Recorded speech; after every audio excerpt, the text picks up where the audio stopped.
Nii, tere hommikust jälle uuesti. Kogu aeg tervitan siin iga video alguses. Sain just mereröövlite laeva. Ei tulnud mööda seda planku, see nagu tudises väga. Roomasin pagasiluugi kaudu, ma ei tea, mingi vahe oli siin.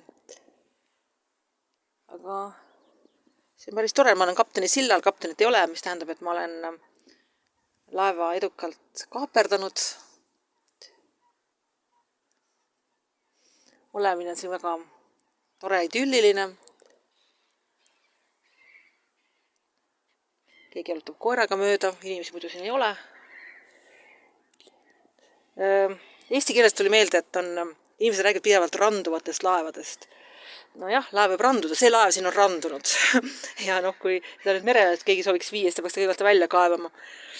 Enamasti ka laevad silduvad, et selles mõttes, et nad lähevad ikka sillani ja siis lähevad järgmisest sillast tagasi. Randuv laev on jama.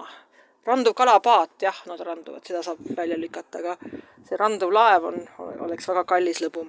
Ja see laev on siin randunud ja siin on isegi rohkem kui randunud, siin on isegi liumägi. Et see liumägi näeb välja õudsam kui bensihüppe Macao torni otsast, ma ütleksin. Kuigi ei ole võrreldav, sest Macao torni osas mul oli turva, see emotsionaalne selline turvameeskond kaasas, kes viskas kildu ja inspireeris. Siin mul ei ole kedagi, kes ma olen üksinda, ma peaksin üksinda sest liumäest alla laskma.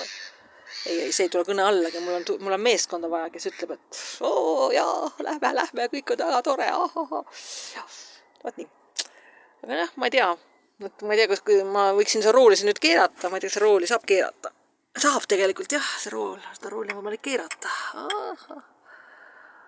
Ei. Aga see laev ei liigu, see laev ei lähe kuskile, nii et jah. Aga väga idülliline, jah.